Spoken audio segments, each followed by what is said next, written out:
Waouh! Ça doit être la première chose qui vous a traversé l'esprit lorsque vous avez lancé ChatGPT pour la première fois. Moi, c'est ce qui m'est arrivé. Mais quelques jours après, on se dit, mais qu'est-ce que ça a changé dans ma vie de tous les jours? Eh bien, j'ai envie de vous dire pas grand-chose. En effet, pour vraiment utiliser ChatGPT de façon optimale, il faut connaître un certain nombre de petites phrases, de petites astuces qui vont le configurer dans un mode qui va être très efficace. C'est le sujet de la vidéo d'aujourd'hui. On va voir, numéro 1, comment vous allez pouvoir répondre à vos emails de façon optimale grâce à ChatGPT. Deuxièmement, on va voir comment vous allez pouvoir rédiger des articles de blog de façon très rapide, en 5 minutes. Et numéro 3, on va voir un truc alors là absolument extraordinaire, c'est qu'on va pouvoir configurer ChatGPT de façon à le transformer en expert. Donc par exemple en expert marketing, et il va nous aider dans l'exemple, vous allez voir, à démarrer un produit, à lancer un produit carrément en Espagne, un nouveau produit qu'on voudrait démarrer.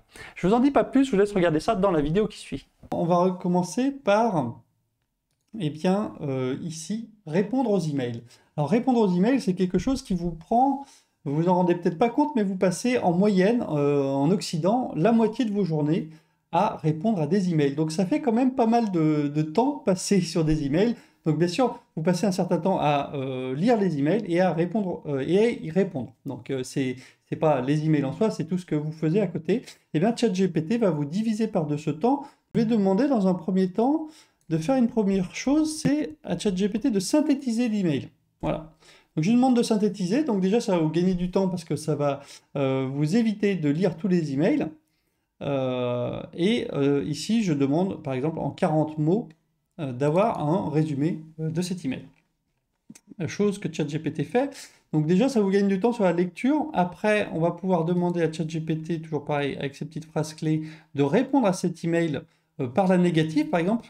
Ici, il nous a synthétisé que c'était un email sur le sujet des alternants. Donc on va répondre qu'on n'est pas intéressé par ce rendez-vous. Deuxième chose qui va vous faire gagner énormément de temps dans votre journée de tous les jours, c'est la rédaction d'articles.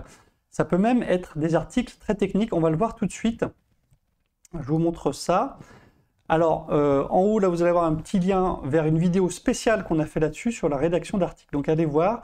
Mais en gros, ici, dans notre petite boîte à outils, on va demander à l'intelligence artificielle, ici, par cette phrase, de rédiger un article en reformulant ce texte. Donc généralement, on va aller s'inspirer de texte. Par exemple, ici, on va regarder la pile à combustible chez Renault. Et qu'est-ce qu'on va aller demander ici dans une autre fenêtre à ChatGPT? On va demander à l'intelligence artificielle, eh bien, vous allez voir ici en haut, de rédiger un article en reformulant ce texte et en remplaçant Renault par Peugeot. Et le texte qui va nous reformuler, ben, il est ici, il est complètement différent. On dirait que ça a été écrit par quelqu'un d'autre et pourtant c'est juste une reformulation de ce que Renault a écrit. Et ici, vous voyez, il y a écrit Peugeot à la place de Renault. Donc ça, c'était la deuxième chose que je voulais vous montrer. Ça va vous gagner énormément de temps, évidemment, dans la rédaction de vos articles. Alors attention, là, ça va être du lourd. On va carrément remplacer un expert à l'aide de ChatGPT. Donc on va regarder tout ça dans notre petit toolbox. Donc on va faire un audit par un expert. Et notre projet, ça va être de lancer un produit, c'est-à-dire un shampoing, sur le marché espagnol. Et qu'est-ce qu'on... Alors normalement, on irait faire appel à un expert.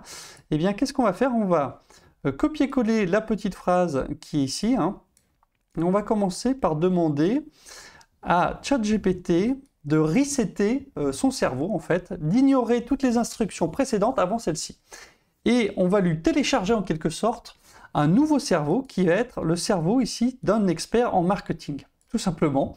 Et on va lui dire, vous avez en plus 20 ans d'expérience dans le marketing. Et alors, dernier petit hack, petite combine, on va lui demander de toujours poser des questions. Parce qu'en fait, un expert, qu'est-ce qu'il fait quand il va vous auditer? Il va vous commencer par vous poser des tas de questions, donc questions-réponses, pour faire progresser votre projet. Donc là, allez hop, on démarre notre expert en 30 secondes. Et qu'est-ce qu'on va lui demander? Eh bien, on va lui demander ce que je vous disais tout à l'heure, on va lui demander qu'on souhaite lancer notre shampoing biologique, qui est de mon entreprise française, sur le marché espagnol. Allez, c'est parti, on lui envoie. Là, il a intégré qu'on voulait démarrer nos shampoings sur le marché espagnol. et il va nous poser un ensemble de questions. Donc là, je ne vais pas aller dans le détail, mais voilà, avez-vous une idée de la taille du marché des shampoings biologiques en Espagne? Donc ça, c'est vraiment une bonne question. Et il va nous poser tout un tas de questions qui seraient des questions d'un expert en marketing ou en export. Voilà, j'espère que ces petites astuces vont bien vous aider. Donc dans la description, vous avez le lien pour télécharger le petit document que je vous ai montré avec toutes les petites astuces qui vont vous permettre de tirer le maximum de cette intelligence artificielle. Voilà, n'hésitez pas à aller voir toutes les vidéos qu'on fait sur l'IA aussi, évidemment, et dans la description, vous trouverez aussi des formations qu'on fait pour vous aider à progresser dans votre projet innovant. Voilà, bye bye, à bientôt dans la prochaine vidéo.